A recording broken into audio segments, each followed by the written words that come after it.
Hello, everyone. Welcome to episode 2 of Love on Movies. Today is November 6th, 2024. I'm hoping everything works. I'm trying. Last episode 1, I used the worst, cheapest mic that I have, which is this one, because I wanted to see how it sounded. And it sounded really hollow. Maybe it's because I had it real far away from my face. I don't know, but it's a really cheap mic, and I always intended to use this one. Now I have other mics, just a few other mics, but this is my best mic. This is a Stellar X2, and we'll see how the audio quality sounds with it. One thing that I've learned as an actor is it's better to sound good than look good. So eventually I'll get a new camera. I'm looking at my face. It looks better. I'm still a little hot over here, but that makes sense because that's where all the lights are. I've got all the lights off behind me. So next episode, I'll try some different lights and we'll see how that looks. And I have some photographer lights, so I'll hook them up, and them lights over there are really bright, and that might be why it's so blaring. But we'll see. Today, we are talking about Krampus from 2015, and this is a home invasion Christmas movie. This is one of many home invasion Christmas movies, including Home Alone, which is a classic, and Black Christmas, which I've never seen. I pulled that from, it was either IMDb, I think it was IMDb. Everything that I'm going to share is either going to be IMDb or Wikipedia, and occasionally I'll throw in my opinion, but I've, especially this first little bit is going to be all from Wikipedia. So anybody can find it. It's under Krampus, and then in parentheses it says film. And it was this particular version, because there's different Krampus movies, but this one was from 2015. It was directed by Michael Dougherty. Don't know if I'm saying that correctly, but look him up. He did a movie called Trick or Treat or something. I've never seen it, but I'm not going to mention them in the show, other than right now where he left some Easter eggs from Trick or Treat. I also pulled the mic up a little bit, and so I did, not the mic, but the camera. The camera was on the desk up against the monitors. I've pulled them closer, and I've elevated it. There's a little pencil box that belongs to my daughter from when we bought Despicable Me 4. And I put the camera up there, and we'll see how it looks. This looks like I'm filling out the frame better than it did. I know there's stuff going on behind me, but that's okay. My daughter's autistic, so she's got, we call this her hider. Anyway, directed by Michael Dougherty. Writers: Todd Casey, Michael Dougherty, and Zach Shields. And then producers: Thomas Tull, John Jashney, Alex Garcia, and Michael Dougherty. So Michael Dougherty was like he directed it by himself, but then he was one of the writers and also one of the producers. It stars Adam Scott, Toni Collette, David Koechner, and Conchata Farrell. I will mention all of them as the stars later towards the end of the show. The release date was December 4th, 2015. I don't know if I made a note in here or not, but I did see where they were going to release it a week earlier. But on the calendar, the actual little event that Krampus would come out on, December 4th is either the day or it's the week of, and so they moved it back a week. It had a budget of $15 million and then a box office of $61.5 million. So if you remember from episode 1, one thing we talked about was whatever the budget is, double it, and then that's the break-even point. For most of the time, it's not 100% accurate, but it gives you an idea if a film was a box office success or a flop. That's the baseline. So whatever the budget is, in this case, $15 million, double it, so it'd be $30 million, and then it pulled in $61.5 million. So this was a box office success. And the plot, per IMDb, a boy who has a bad Christmas accidentally summons a festive demon to his family home. The storyline, per IMDb: when his dysfunctional family clashes over the holidays, Young Max, played by MJ Anthony, gets disillusioned and turns his back on Christmas. Meanwhile, this lack of festive spirit unleashes the wrath of Krampus, a demonic force of ancient evil intent on punishing non-believers. All hell breaks loose as beloved holiday icons take on a monstrous life of their own, laying siege to the fractured family's home and forcing them to fight for one another if they hope to survive. Now we will read the synopsis from, or read the rest of the plot from Wikipedia. 3 days before Christmas, the Angel family, parents Tom and Sarah, daughter Beth, son Max, and Tom's mother Omi, prepare for the holidays. Despite his family's dysfunctionality, Max still believes in Santa Claus and writes him a letter. Sarah's side of the family comes for Christmas, including his sister Linda, Linda's husband Howard, their children, Howie Jr., Stevie, Jordan, and baby Chrissy, their bulldog Rosie, who was a cutie, and Sarah and Linda's Aunt Dorothy. Max wants to maintain family traditions, but tensions among his relatives sap their Christmas spirit. When his cousins mockingly read out his letter to Santa, Max lashes out, yelling that he hates both his family and his belief in Christmas. His father attempts to comfort him by telling him that even though the holidays are chaotic, he should always love his family and give back his letter to Santa. In a fit of anger, Max tears up the letter and tosses it out the window, whereupon it is swept up into the sky. I thought that animation in that particular scene looked really good. And apologies, I'm under the weather. My throat ain't happy. When Beth does not return home, Tom and Howard search. Wait, I skipped something. Later that night, a severe blizzard engulfs the town, causing a power outage. When Beth ventures out to check on her boyfriend, a large horned creature chases her. She hides beneath a delivery truck, but the creature leaves a jack-in-the-box, which attacks her. When Beth does not return home, Tom and Howard search for her. They find her boyfriend's house in ruins with a chimney split open and large goat-like hoof prints. Tom narrowly saves Howard from an unseen monster in the snow. They return home, board up the windows, and Howard stands guard while everyone sleeps. As Howard eventually falls asleep, a large hook with a living gingerbread man attached lures Howie Jr. to the chimney. When he takes a bite, he is dragged up the chimney despite the family's efforts to save him. Omi explains that the creature hunting them is Krampus, an ancient demon who punishes those who have lost the Christmas spirit. When Omi was a child, her community lost their spirit due to the hardships of the war in Europe. Omi also lost hope and wished for her parents to be taken away, summoning Krampus. He and his helpers dragged everyone except her to hell, leaving behind a bell-shaped bauble with his name on it. The family remains skeptical of the story until the house is overrun by menacing toys emerging from the presents. Jordan is devoured by the jack-in-the-box dirt clown. The family fends off the toys and gingerbread men until Krampus's dark elves leap through the window, taking Howard, Dorothy, and Chrissy. Tom leads the rest of the family to an abandoned snowplow on the streets. Omi stands behind to distract Krampus, who emerges from the fireplace and attacks her with a bag of toys. Outside, Tom, Sarah, and Linda are dragged under the snow by the snow monster, while Stevie is captured by the dark elves. Krampus confronts Max and gives him a bauble wrapped in a piece of his discarded letter. Realizing that he was responsible for Krampus's coming, Max chases after the demon and confronts him at the edge of a fiery pit. Max begs for Stevie to be spared and offers himself as a sacrifice. Krampus refuses. He did so while he is laughing.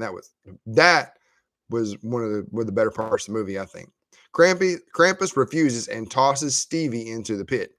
Max sincerely apologizes for losing his spirit. Although Krampus seems to accept his apology, he still tosses Max in as well. That was hilarious. Now, this is rated, I've got another couple of sentences, but this was rated like a horror / comedy holiday movie. I didn't think most of it was funny. That was hilarious. Max awakens in his bed on Christmas morning and, upon discovering his family alive and well, concludes what happened was just a nightmare. However, as they find Krampus's bauble among the presents, the family exchanges troubled looks, recalling memories, so it really happened, of the horrific events. The house is shown through a magical surveillance snow globe. That's important because that's not what I took from the movie. The house is shown through a magical surveillance snow globe, along with hundreds of others in a vast collection of Krampus's underworld lair in the mountains of Central Europe for him to monitor and spy on for having spared them. I thought they were trapped in there like a fish tank. I read later that it's kind of more like and this is in my notes, so I'll say this again. I thought it was more like a witch's cauldron. Well, it is more like a witch's cauldron, where like if you watch the Thundercats, where Mum Ra can pull up in the cauldron and check out what's going on with her, I know, and all those folks in the Thundercats world. It's more like that. Is the snow globe? He's just there so he can monitor them. They're not trapped within it. So I didn't get that from the movie. In the movie, I thought they realized, oh crap, where yes, this happened, and then they pull out and you see the snow globe. I thought they were trapped, like in a fish tank, but no. The house is shown through a magical surveillance snow globe. So surveillance snow globe. All of them, they're not trapped in there. But it's to know if he needs to go back. Awards. So this movie did win some awards, and I'm gonna go to IMDb on episode 1, where I did my cast on Winchester. I mentioned I was going to do the awards, and then I forgot to do it, and it dawned on me later that I never did do it, so I put it in my notes this time. So according to IMDb, 5 awards and 14 nominations. Let's see. So the Academy of Science Fiction, Fantasy, and Horror Films, USA, 2016 nominee for the Saturn Award. Now, it's a nominee, so they didn't win it.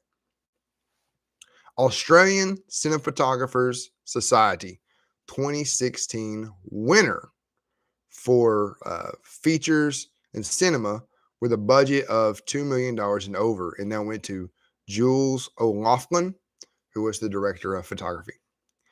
Young Artists Award, 2016 nominee for the Young Artist Award, Best Performance in a Feature Film, leading young actor ages 11 to 13. MJ Anthony got that award. He played the little boy. I don't have his name written. Max. He played Max. Empire Awards UK, 2016 nominee for the Empire Award for Best Horror. It was a nominee, so they didn't win. Fangoria Chainsaw Awards. Let's see. Got 2 nominations and a W. 2016 nominee Chainsaw Award for Best Wide Release Film, Michael Daugherty. 2016 nominee Chainsaw Award for Best Supporting Actress, Krista Stadler. She played Ami. And she tied with somebody from a 2015 movie called The Visit. Deanna Dunnigan. No idea who that is. But they tied for that. As a nominee, they tied for that. 2016 winner for Best Makeup Creature FX. Spoiler, I thought it looked horrible. I thought the makeup just looked awful. That's my opinion. It won an award. They're smarter than me. I thought it looked awful. Let's see. All of these are nominees. I'm not going to read them. It was from Fright Meter Awards. 5 nominations. Mate, we'll see. There's 2 more. All right, so 6 nominations. They did win the 2016 winner Fright Meter Award for Best Special Effects. So again, special effects. I didn't think they looked that good, but they won. International Film Music Critics Award, IFMCA. 2016 winner for Best Original Score for a Comedy Film, Douglas Pipes. I did like the music. That was a good one. And I'm just going to, the last one I'll mention, there's some others. Last one I'll mention, iHorror Awards, 2016 winner for Best Horror Character, Luke Hawker. Let's see what he played. He might have been the Krampus. I didn't read these before I did the show. Yeah, he was the Krampus. So Luke Hawker was the guy that played the Krampus. So review. So these are going to come from Fandango at Home, which is how I watched the movie. I bought Krampus and some other of the slasher horror movies that's also Christmas movies. Silent Night, Deadly Night, and some of the others. Sleigh Ride with or Sleigh something with Bill Goldberg. I bought all of them at the same time, a couple years ago. So according to Fandango at Home, the critics' consensus, the critics rated it fresh with 66%. The audience rated it, we'll call that rotten. It's spilled popcorn, at 52%. That's probably where I'm at. I don't think it was completely awful in my opinion, but it's probably somewhere, 52. I mean, because I think according to them, 60 is fresh. I certainly wouldn't rate it as fresh, in my opinion. But 52, that sounds fair. User rating for the community on Fandango at Home, still awful name. Should be Voodoo by Fandango. But they rated it 4.0. 4.0. And let's see what some snapshot of what the critics say. New York Times lurches between treacle and terror as it stumbled toward a too easy ending. Now, I don't know what treacle means. You people are smarter than I am sure. But New York Times, rotten. Somebody from Time Magazine, rotten. Some clever soul might have done something moderately effective with this idea, but Krampus is too dumb to be scary and too listless to be entertaining. So that's that. I see I was a couple. Hollywood Reporter rated it rotten. While the violent sequences are very effectively staged, the results are a strange hybrid that doesn't quite work. So I would agree with that. Here's one that's fresh from the Austin Chronicle. I'll do 3 fresh ones and then I'll stop this part. Austin Chronicle rated it fresh. Krampus is the gift that keeps on creeping. Ooh. This is from Variety. Krampus isn't especially scary, but it generates goodwill nonetheless for treating its home invasion for the holidays setup with an appreciably straight face. Last one I'm going to do. There's others, but this is the last one. From Newsday.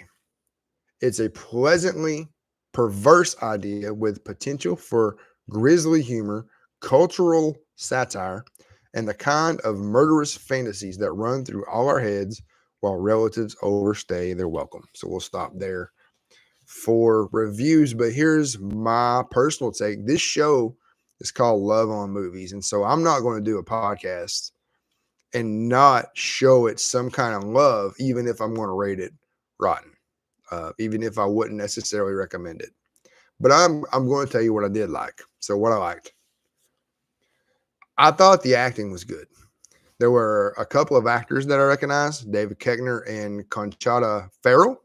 So there was a little star power to help me be somewhat interested and somewhat invested into those characters. So David Koechner, I know him most best as Champ Kind from Anchorman, and Conchata Farrell, I know her best as Berta from 2.5 Men.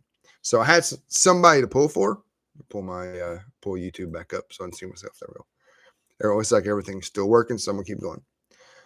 So I was interested and invested in those characters. The evil toys were really cool. This film was my first exposure to the story of Krampus, and him having evil toys made sense. Think about Santa Claus. Oh, here's some toys that are nice and to cheer you up, and the Krampus is like, okay, here's some toys that'll eat you. I liked it. The toys in the bag look cool, and the big toy is eating everybody throughout the movie. I really thought that captured the essence of what I like in scary movies. I love the slasher films, the Stephen King type of movies. The look of the toys felt to me like they belonged in the truck stop. If you ever watched the movie Maximum Overdrive, the big Jack in the Box in particular reminded me of the front of the famous semi truck in Maximum Overdrive. It just looked like it fit in that world. The way the family was inside the snow globe at the end was neat. Talked about the snow globe in the synopsis. From my understanding okay, so here's what I was talking about when I freestyled it, but here I wrote it down. From my understanding of what the snow globe really is and why there's so many of them, those people are not trapped in the snow globes, which is the way I interpreted it, the significance of them when the movie concluded. However, I read that the scared, unified look of the family was the realization that their experiences were real. I think they thought it was a dream, and it wasn't. And them being in the snow globe, they aren't trapped in there like an aquarium. Instead, the snow globe is more like a witch's cauldron in the sense that particular snow globe in each of the snow globes is so the Krampus can observe these families. And I thought that was kind of a neat take. So he can decide if he needs to come back to visit them or not. So there's some of my love for the movie. There might be another highlight or two, but that's the crux of the positives for me. What I didn't like, for starters, the grandma Omi annoyed me the whole movie. There was zero reason for her to speak German among family members who also doesn't speak German. That was absolutely ridiculous. I personally have Latino relatives, and I do not speak Spanish. Most of my family does not speak Spanish. So my Latino relatives speak English. They speak, they're bilingual. They speak both languages. When they speak to each other, they speak in Spanish. When they're speaking to the whole family, they speak in English. So Omi didn't speak English until 50 minutes into the movie. So when they started talking about the story of the Krampus, that's when she started speaking English. And Aunt Dorothy made the joke about it, but that joke wasn't good enough to justify only speaking German throughout the rest of the movie. Then waiting to be translated by the kid Max. That was awful. Then her story of the Krampus, in my opinion, should have been at the beginning, kind of like Lord of the Rings. Set up the story so we know what we're watching. The animation of the story was really cool. I enjoyed that. And I liked the story itself, but I just think it should have been at the start of the film. In the middle, it just wasn't. I didn't like that. Then concluding her story of her having the showdown with the Krampus, only to stare at him and then get eaten by the toys. I mean, from start to finish, I hated everything about the Ami character and her entire storyline. There was nothing in this movie about her that I liked. And it wasn't her acting, it wasn't her looks, it wasn't any of that. It's not her fault. It didn't strike a chord with me. Some people liked it. Good for you. This is my podcast. I didn't like it. For me, it was a total mess. The parents letting their young daughter Beth walk off to her boyfriend's house in a historic blizzard was absurd. That moment took me out of the movie. They lost me there. It was hard to get me to begin with. I'll mention in a minute. With the way they set the movie up, rushing the big box store so everybody can go shopping, that didn't fit the rest of the movie. I'll mention that in a minute. And then when the dad decided that he wanted to attempt to go find her, runs into trouble, then his big idea was run home and board up the doors and windows. I mean, what a great parent, right? Who does that? Your daughter is out there in this storm, and you're just like, oh, let's board up the windows. Let's go and save her when the weather clears up. I mean, my God. Beth's storyline was pathetic. Beth was the little girl, the daughter that left the house. That was just pathetic. There was nothing about her story that I liked at all. I mean, she was fantastic when the camera was on her, but the story, her story was just, I could not believe that. I could not believe a parent would say, oh yeah, the phones are out, internet's down. Yeah, just go ahead and walk out in this blizzard. No. Because both parents were so awful, I was pretty much pulling for the Krampus to eat them. That was the two I wanted to be eaten, was the mom and dad for letting Beth walk out in that storm. The costumes, I mentioned, the special effects won some awards, but I didn't think the costumes looked good. To be a movie made in 2015, I mean, if this movie was made in the 80s, that's one thing, and I'll get to it in a minute. Where in the trivia from IMDb, where they were going for an 80s feel and an 80s look, but they still could, in my opinion, they could have done better than they did. I thought they looked awful. And the last thing I'll mention is the beginning of the movie, where the store got rushed with shoppers, did not serve the movie at all, in my opinion. It just felt out of place. This movie felt like a mess. I didn't like it. If I was rating it fresh or rotten, I would rate it rotten. As I mentioned when I did the reviews, I would imagine if you are watching and listening to this podcast, you've already seen the film. Maybe you love it, and I hope you do. But I would not recommend it if my friends who hadn't seen it, like in passing, asked me my opinion of it. I wouldn't recommend it. But I hope you like it. I hope you watch it, and I hope you love this movie, and I hope you love every movie that you see.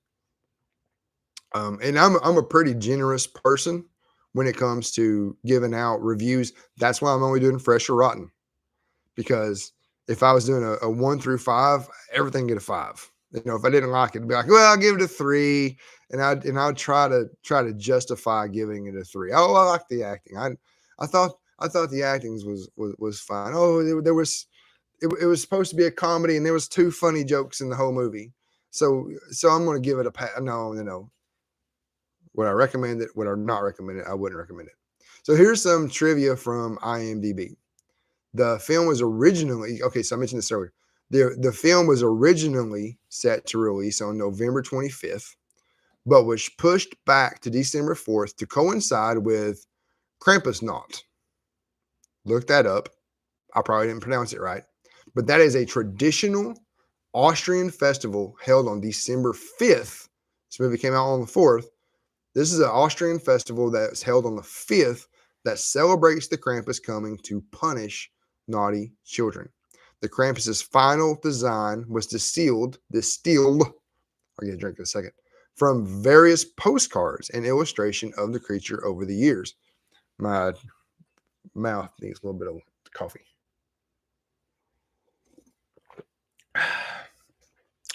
One more for good luck. That's good stuff. Michael Dougherty describes the Krampus in this film as Santa Claus's shadow. He's not the unstoppable monster that kicks down your door and rampages and grabs you and rampages and grabs you. There's something darkly playful about him.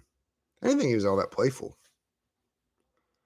I think there might have been moments, but I don't think it's all playful. There's something darkly playful about him. He's having a good time doing what he does. I got that. And he enjoys the cat and mouse aspect of it. Other than hanging the gingerbread man down the chimney, I didn't think it was all that playful, really.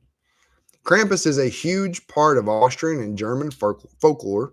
In Austria and southern Germany, they have Krampus runs, where grown men dress up as Krampuses and parade through the city streets and scare children. That sounds fun. They made a point of having the film's first act be strictly a Christmas movie before having it turn towards horror and dark fantasy. Now, I wrote the other part where it just felt out of place to me before I went to IMDb and read that, and this makes sense.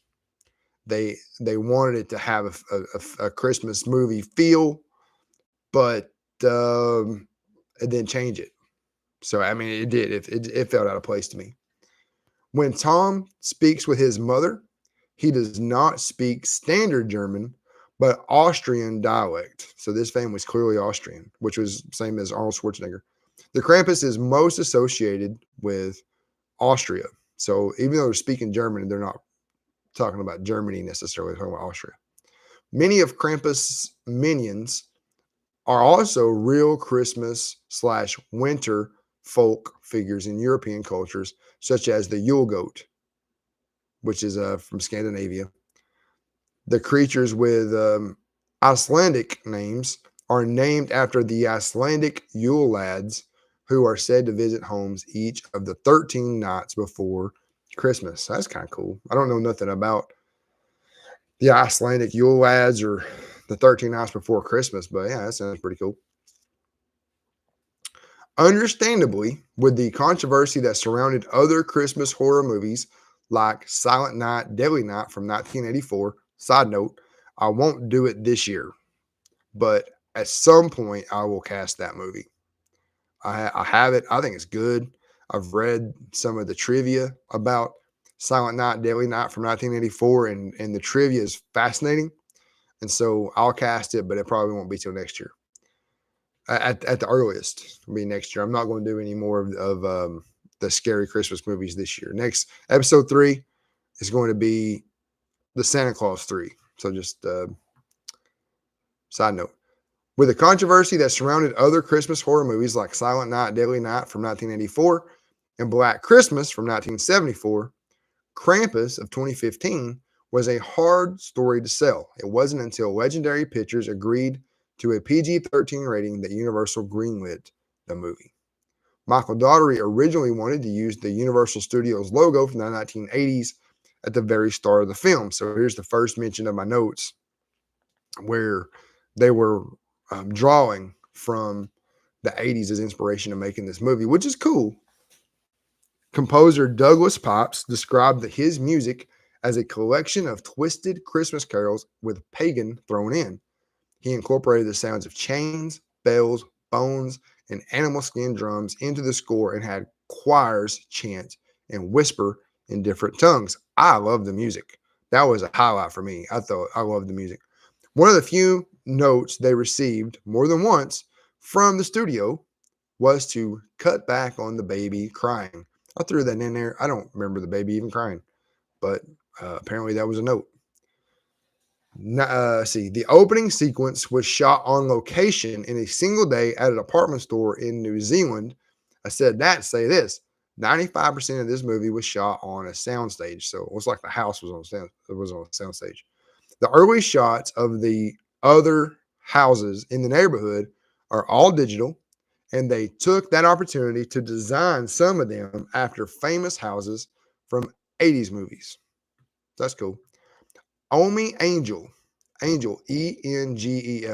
That's the, I'll say it in a minute. That's the German word for angel. And I only know that. It does say it. I'll read it in a second. But one of my favorite bands is called Rammstein.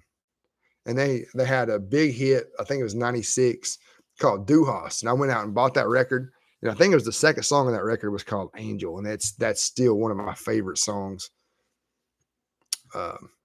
Check that out. Check out the video. If you can check out the live video of Rammstein playing Angel, oh, that's so good. I've seen Rammstein once live. They were just, you want to talk about knowing how to put on a show. They know how to put on a show. The grandma, Omi Angel, is the only person to refer to Krampus by name. Also, in Max's letter to Santa Claus, his full name is Max Angel. Again, Engel. The name Angel, Engel, is the German word for angel, Angel. This hints at his family's Austrian heritage. Two of the gingerbread men are voiced by Seth Green and Justin Roiland. I have no idea who Justin Roiland is, but Seth Green, I am very familiar with him. That's Dr. Evil's kid. He's a lot more than Dr. Evil's kid. I love Seth Green. How you going to have Seth Green and then just make him a voice actor? He's got more star power, in my opinion, than the other two that I've even heard of. I'll talk about Adam Scott and Toni Collette in a minute. I don't know who they are. I learned who they are, but I didn't know who they were. Seth Green, I'd have put him in it as a prominent character. Most of the snow on the ground was made from material that's usually used for diapers. Don't know what that means, but it's interesting. Last piece of trivia. When the power goes out on the street, you can clearly see the Amityville house from the Amityville horror movies. So who is Adam Scott? I had no idea. So this is from Wikipedia. Adam Paul Scott is an American actor and comedian. He is best known as Ben Wyatt in the NBC sitcom Parks and Recreation. So that's where he made his money, was Parks and Rec. I've never watched it. I know what it is. It's on my radar, but I've never taken the time to watch it. So that's why I don't know who he is. For which he was twice nominated for the Critics' Choice Television Award for Best Actor in a Comedy Series. He has also appeared as Derek Huff in the film Step Brothers, which I've seen, and that's why I probably recognized him, even though I didn't know who he was. Johnny Meyer in The Aviator, another movie that I've seen once, and I really enjoyed it. So I recognized who he was. I just didn't know who he was. Henry Pollard in the Starz sitcom Party Down, Ed McKenzie in the HBO series Big Little Lies, and Trevor in the NBC series The Good Place. Those last three, I've never seen them, never heard of them. In 2022, he began starring in the Apple TV psychological drama series Severance, for which he received numerous award nominations, including for the Primetime Emmy Award for Outstanding Lead Actor in a Drama Series, as well as the Best Actor nominations from the Screen Actors Guild, Golden Globes, Critics' Choice, and more. That's my introduction to Adam Scott. I didn't know who he was. I recognized him in a way, but I didn't really know. But it was like his claim to fame is Parks and Rec. That's his flagship. That's cool, but I've never seen it. Toni Collette, just a little small bit about her. She's an Australian actress known for her work in television and independent films. She has received various accolades, including a Golden Globe Award and a Primetime Emmy, plus nominations for an Academy Award and a Tony Award. So she is well known. I got interrupted when I was doing my notes, and she was the last one I was working on, and I never came back and finished. She had one movie. Oh, it's The Sixth Sense. I remember now. That's the only movie that she's been in that I'm really familiar with. There's some others I've heard of, but Little Miss Sunshine I've heard of, never seen it. Changing Lanes I own, but I haven't seen it. Looks like it stars Ben Affleck and Samuel L. Jackson. Shaft, I remember when Shaft came out. I never watched it, but the Sixth Sense is the movie. She plays Haley Joel Osment's mom in that film. So that is the one movie that she's done that I'm familiar with. And that's really all I was going to say about Toni Collette. I just never came back and finished my notes. However, David Koechner is the one actor that I'm most familiar with. His television credits that I like. Now I don't watch Saturday Night Live anymore, but he was a cast member for 20 episodes. He was on the Jamie Foxx show. That was good. Mad About You was all right. Norman Gregg was all right. The Norm Show. I love Norm Macdonald. Curb Your Enthusiasm. I mention it because it's a big show, but I've never seen it. He played Todd Packer on The Office for 15 episodes. Love The Office. Monk. I've only seen a handful of those, but it's good. I like that actor because he played in the lead in Monk was a supporting character, or I just blanked.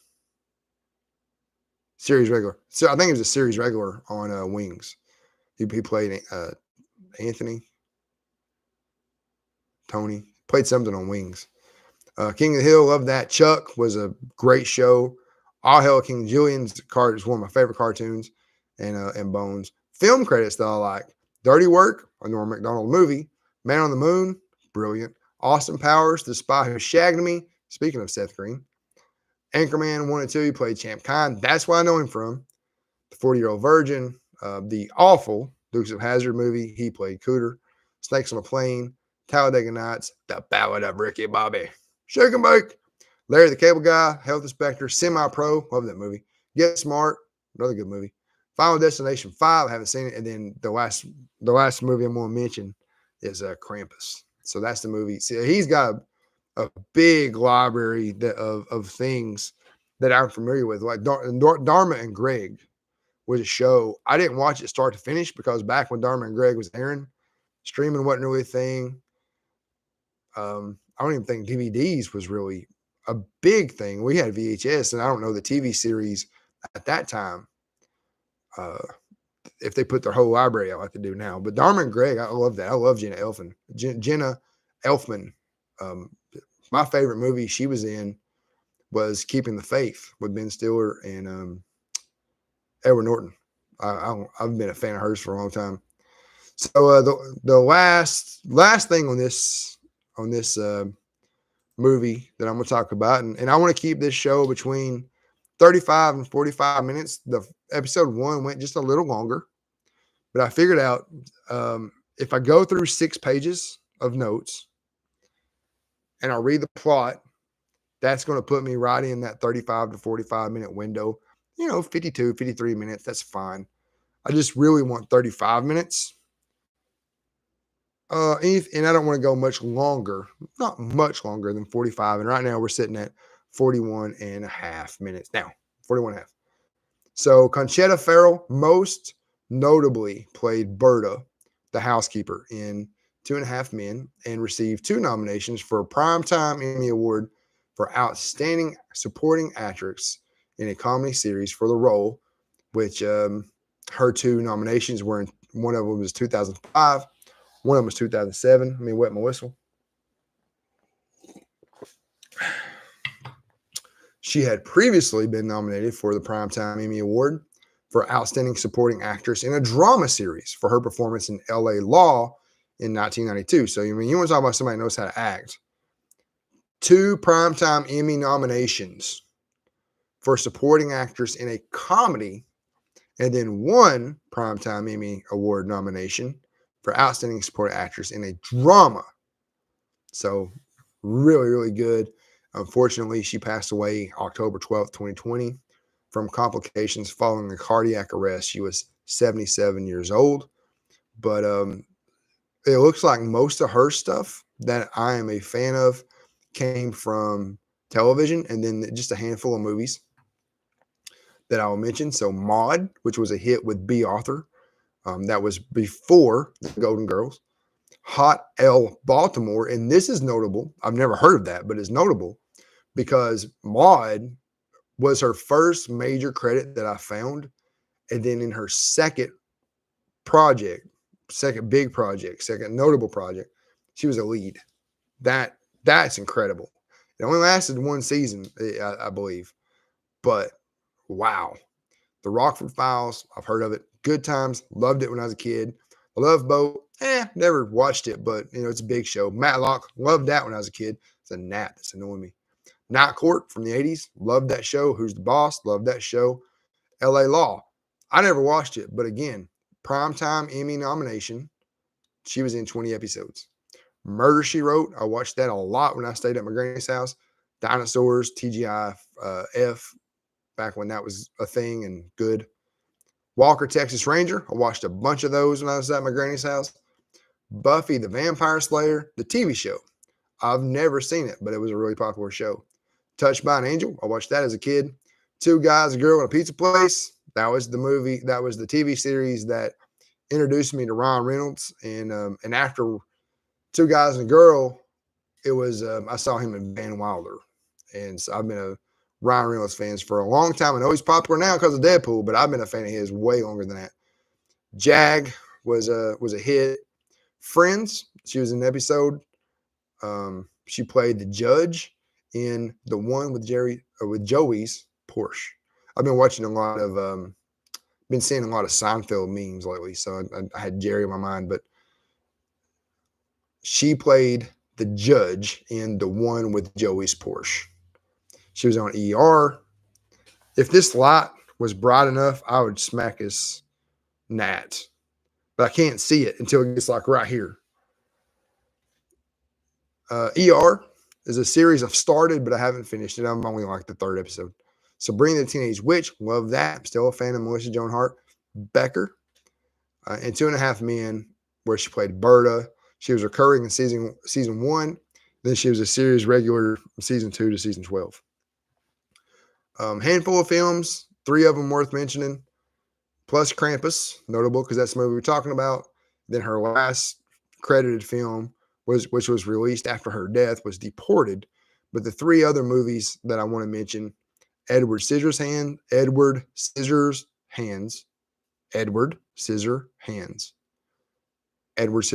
There we go. Aaron Brockovich, Mr. Deeds. I love Julia Roberts. I love Adam Sandler. I don't know if I own Mr. Deeds or not, but if I do, I'll cast that at some point for sure. I gotta get some comedies on this feed. So we are at 46 minutes. Boy, that timed out really, really well. And thank you so much for joining me. That's all I got for you today. I could read these notes right here that I took, a few of them, but I think I mentioned them as I went. I think I mentioned everything. Oh, the one other funny moment. So the Krampus with the little kid pleading, and he throws the other kid in anyway, and then he throws Max in. That was hilarious. The other thing, the last thing I'll mention, we'll end on a joke, was when the dog ate the gingerbread men. That was the other really hilarious part to me. So thank you so much, everyone. I'm going to hit this button right here that says end stream, and you have a good day. Thank you.